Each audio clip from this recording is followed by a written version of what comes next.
What's up, guys? Welcome back to another episode of Real Reefing TV. And today we're going to talk about the best power head that you could possibly have for your tank. Let's go. Okay, so we're going to be talking all about power heads in today's episode. How do we figure out what is the best power head to have?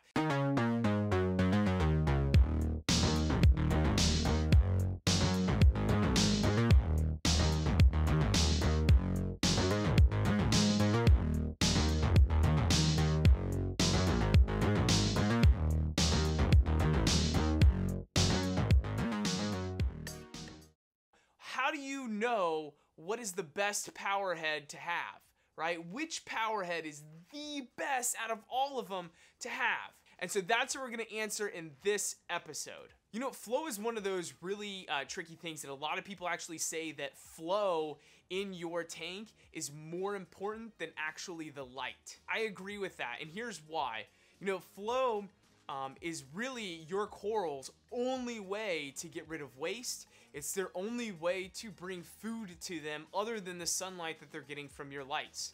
So it really plays a huge role in being able to keep those corals happy and clean and fed. So flow is really important. It can also damage your corals too if it's wrong, right? So if your power head is blasting it with flow, it could just literally tear the flesh right off of it, and we definitely don't want that to happen.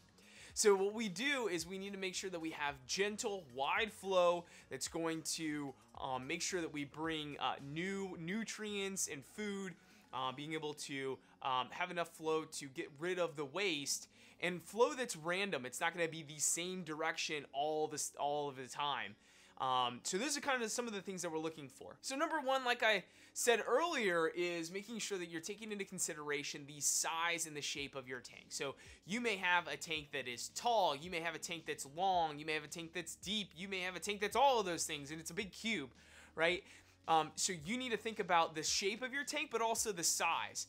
And so if you're running with this is a 10-gallon tank, and the typical rule of thumb is that you need to have at least 10 times flow in your tank, but I just feel like, you know, 100 gallons of flow in here really isn't going to do a whole lot. And so I'm more of an overkill type of guy. I also don't generally run just by rules of thumb.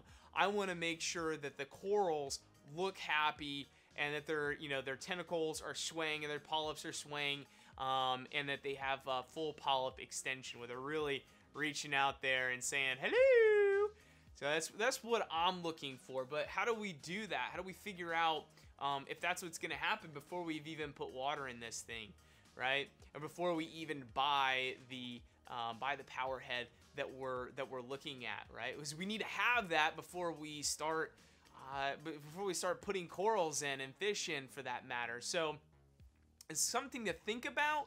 You want to have enough, definitely, to cover 10 times flow, but you know, I would have something that has the ability to do more, or maybe just add multiple power heads to get the desired flow that you're looking for if you have a unique size tank.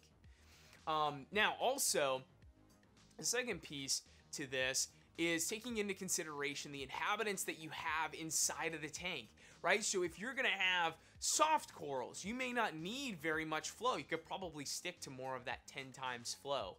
If you're having SPS, you maybe probably want to bump it up to more like 50 times flow, or 20 times flow, and start there and maybe work your way up until you feel like, hey, look, they're happy, I'm not tearing the flesh off of them, and I feel like they're getting the nutrients and the oxygen that they need. You can also create different zones of flow for your tank. So if you're wanting to keep SPS corals maybe at the top of the tank, and you're wanting to keep more soft corals at the bottom of the tank, you could keep your power head more towards the top, blowing across your rock work, and that would then kind of bounce off of the glass and back around down to the bottom and give that more gentle flow as it relates to the bottom of the tank. And that may be the way you want to go. The next thing as well is kind of like it's in the same category as your livestock is going to be your live rock. So think about how you're going to have the aquascape done. Are you going to have it more of like a peninsula where it's going to come straight off the back of the tank and come out?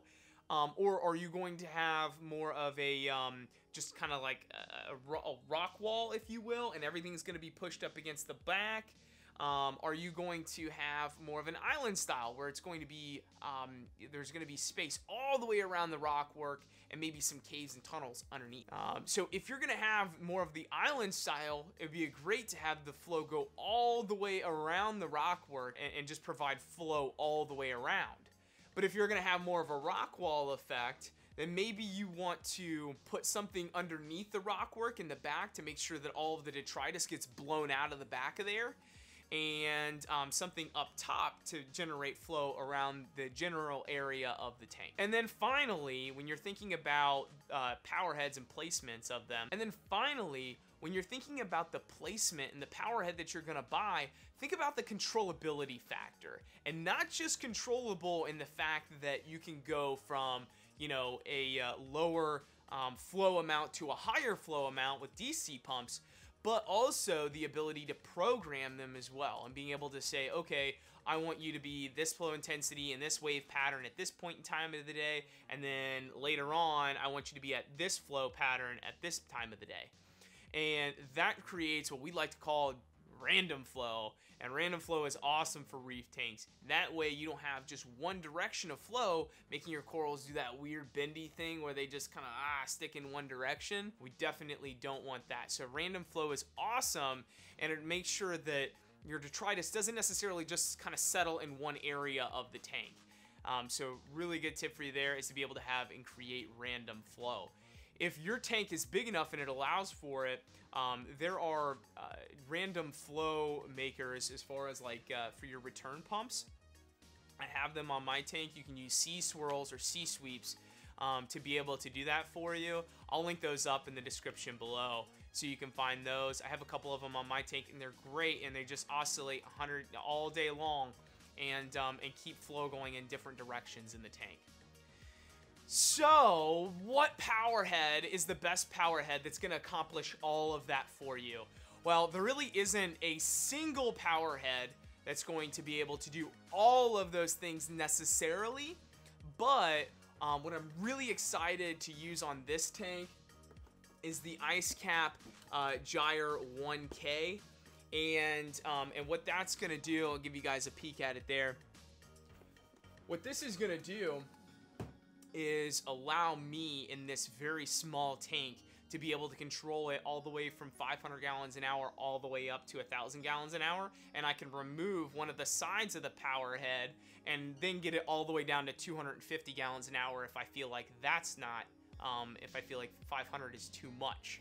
So I'm really excited of the controllability and the versatility of this pump, and the ability for it to then move the water all the way around the tank, because with those ice cap gyres, the gyre pumps, whether it's MaxSpec or the ice cap pumps, and I'll link both of those up in the description below as well so you guys can check those out. But what they're able to do is really get that circular motion, kind of that whirlpool effect almost, without creating a little vortex in our tank. So I'm really excited to see what this pump can do in this small tank and for the SPS. So I am gonna have all SPS in this tank, no LPS, no softies, and I'm really excited about this. But I'm also kind of like, I have to stay strong, because you know me, I'll be at the coral store and I'll just pick up whatever whatever I see. But for this tank, it's gonna be able to get that vortex effect, and I'm also gonna go bare bottom, so it can really rip that that flow around the tank, and it's gonna be awesome. I'm really excited about it. Now on the 300, I have 2 MP40s and water coming in from my return pump, and so I'm running around I would say around 8,000 gallons an hour in that tank, and I am and that's a 300 gallon tank. So I don't know what that puts me at. I think that's what 20 times flow, right? I think, pretty sure that's a little over 20 times flow, 20, almost 30 times flow. So I think that this is going to be perfect for this tank, and I'm also going to link up in the description below for you guys the MP40s so you guys can check those out. Now the thing with the MP40s is you can't dictate the direction of flow with those. They are suctioned to the glass, and they only project perpendicularly away from the glass. And so this is a bonus tip for you guys. Make sure that for what you're needing, that you plan ahead, think ahead of what you're gonna need for your tank. And so for the MP40s, for example, they only will blow in a perpendicular fashion away from the glass, right? Because they sit flush to the glass. You can't angle it in another direction, otherwise the magnets won't spin the propeller. So you may want to look at something like a Tunzi, and I'll link those up in the description below too, so you guys can check those out. Tunzies, you're able to point those in a certain direction. So if you have a trouble spot, you have some detritus building up in a certain area, that you can point those in that direction and blow that detritus out of that area. So those can come in really handy as well as they have different models that are controllable. So you can turn them up, you can turn them down, and you can program them as well, maybe with your Apex or something like that. Whew! I know I went over a lot today, and there's a lot more to go over with Powerheads. We are going to do another episode on flow in your tank, but this one's going to be on Powerhead placement. So be sure, I want to know down in the comments below, let me know what you guys are using for flow in your tank. Let me know your ratio. How many gallons an hour per gallon of your tank are you using? Are you using 10 times, 15 times, 5 times? I don't know. You tell me what you guys are using and the type of tank that you guys have. Is it SPS? Is it LPS or softies? And throw that in the comments below, and that way other people can take a look at it and kind of get an idea for what they should be using, maybe if they have a different type of tank than maybe I have. And if you haven't already subscribed, do it. What are you waiting for? Hit that subscribe button, or the nice little circular button. I'm gonna put it like right here, and ring that bell. Go ahead and ring that sucker. All right, guys, you know what it is. Keep it salty. Keep it real, y'all. Peace.